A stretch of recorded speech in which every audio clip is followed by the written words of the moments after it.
Всем привет! Говорят, что если человеку каждый день говорить, что он свинья, то он в конце концов захрюкает. Нельзя рассчитывать, что преступник исправится, если к нему будут относиться как к животному. Поэтому в высокоразвитых странах места лишения свободы скорее напоминают отели с номерами класса люкс и целым развлекательным комплексом. Сейчас вы увидите самые роскошные тюрьмы в мире, но для начала не забудьте подписаться на канал и нажать на колокольчик, чтобы ничего не пропустить.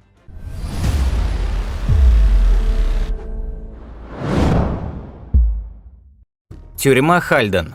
Норвежская тюрьма Хальден абсолютно заслуженно называют самой гуманной тюрьмой в мире. По сути, это целый комплекс в лесу, на территории которого есть коттедж для свиданий заключенных с родственниками, дорожки для бега трусцой и даже студия звукозаписи.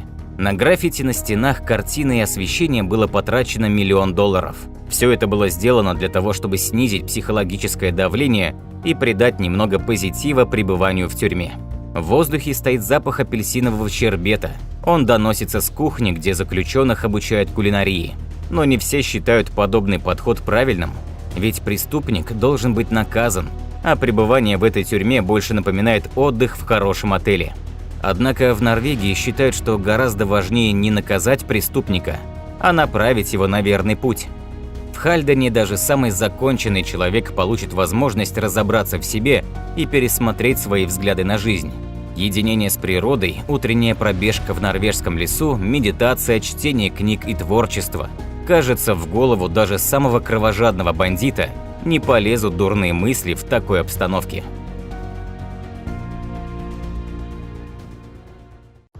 Остров Бастой. В это сложно поверить, но не все норвежские заключенные остаются довольными, когда оказываются в тюрьме Хальден, а все потому, что некоторым из них повезло еще больше. Место, куда мечтает попасть каждый норвежский преступник, который оказался пойманным, это тюрьма на острове Бастой. Несмотря на то, что этот остров также называют островом Дьявола, это очень живописное место.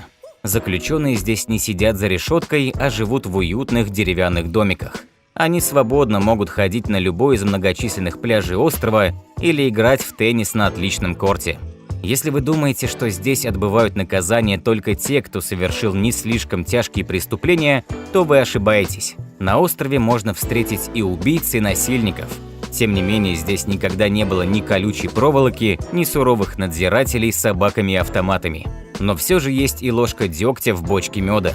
Заключенным приходится работать в лесу или заниматься сельским хозяйством. Это важная часть процесса перевоспитания, которая нравится далеко не всем обитателям острова.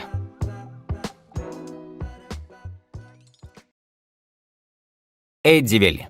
Эддивель или тюрьма Ее Величества в Шотландии не может похвастаться таким же живописным местом расположения, как тюрьмы в Норвегии. Но тем не менее, заключенные здесь чувствуют себя совсем неплохо.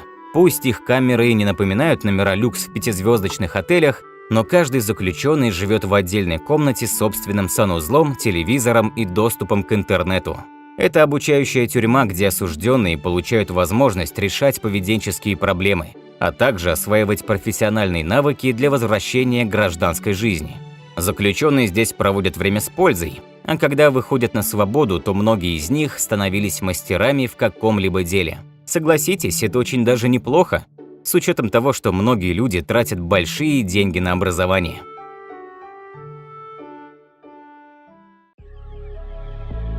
Аранхуэс.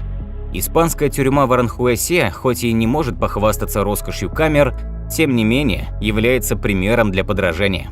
Дело в том, что по статистике у детей-преступников в будущем гораздо больше шансов оказаться за решеткой, чем у других. А все потому, что они с детства испытывают большую травму, не видя родителей вовсе или навещая их в суровой тюремной обстановке. Но в этой тюрьме есть специальные комнаты для свиданий с детьми с мультяшными героями на стенах и замечательные игровые комнаты. Все это сделано для того, чтобы превратить свидание с родителем, отбывающим срок, в настоящее радостное событие, которое можно сравнить с посещением развлекательного центра. В такой обстановке дети не чувствуют психологического дискомфорта и забывают, что их родители – преступники. Все это сделано для того, чтобы следующее поколение было лучше предыдущего. И это и правда очень мудро.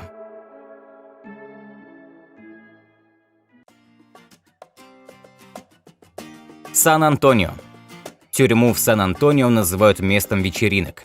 И правда, заключенные здесь веселятся каждый день. Они собираются на барбекю у бассейна, а затем устраивают зажигательные дискотеки.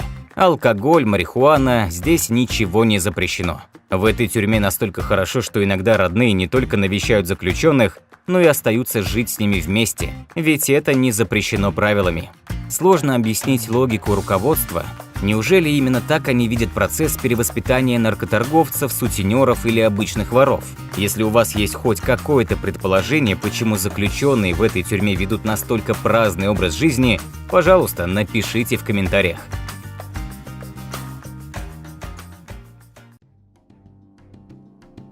Центр правосудия Леобен. В Австрии заключенные хоть и не устраивают гуляний, но пребывают в весьма комфортных условиях. Осужденные попадают не в тюрьму, а в так называемый Центр правосудия Леобен. Собственно, после суда им даже не нужно никуда ехать, ведь судебный зал находится в самом центре.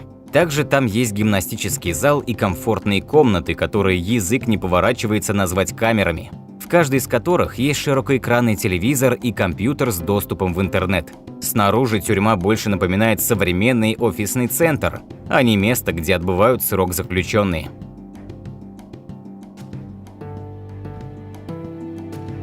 Тюрьма Фюльсбютель.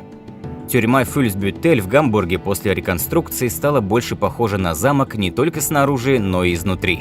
Но самое интересное, что здесь даже организовали собственную марку одежды под названием «Санта-Фу». Это еще одно название этой тюрьмы. Заключенные шьют футболки, толстовки, кепки, полотенца, спортивную и женскую одежду, а также аксессуары на тюремную тематику.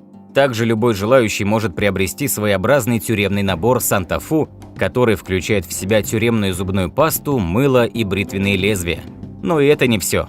Люди с особым чувством юмора могут купить фирменную футболку Санта-Фу с надписью «Виновен» или «Освобожден досрочно».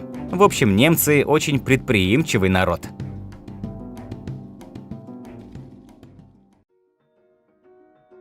Тюрьма Цинчэн. Цинчэн – это китайская тюрьма повышенной комфортности, которая является одной из самых красивых в мире. Но простому воришке ни за что туда не попасть. Чтобы оказаться в камере Цинчэн, нужно украсть очень много. Именно здесь отбывают тюремное заключение китайские коррупционеры.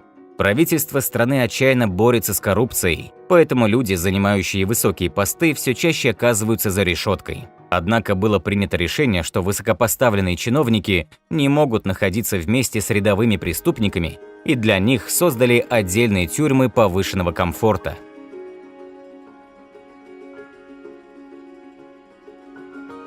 Шамп-Долан. Уровень комфорта камеры в женевской тюрьме Шамп-Долан сегодня можно приравнять к номеру трехзвездочного отеля. Но так было не всегда.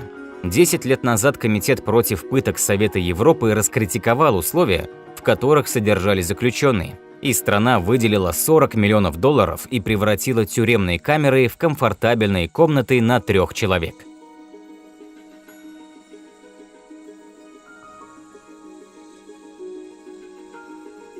Женская тюрьма Сан-Диего. Если, оказавшись в колумбийском городе Картахена, вы попросите у кого-то из местных показать вам хороший ресторан, то вас отправят в женскую тюрьму, даже несмотря на то, что вы мужчина. Ведь дело вовсе не в том, что задавать такие вопросы в Колумбии незаконно, просто самый популярный в городе ресторан находится именно в женской тюрьме Сан-Диего. Называется этот ресторан «Интерно», что в переводе означает «заключенный». Потому что, как несложно догадаться, работают там исключительно женщины, отбывающие тюремное заключение. Идея открыть ресторан в тюрьме принадлежит актрисе и телеведущей Джоанне Багамон. Своеобразный тюремный интерьер не только не отпугнул посетителей, но и привлек туристов со всего мира. Этот ресторан не только стал достопримечательностью Картахена, но и помог женщинам, оказавшимся за решеткой, почувствовать себя нужными и значимыми. А это, безусловно, очень важно для каждого, кто, оступившись однажды, мечтает начать новую жизнь.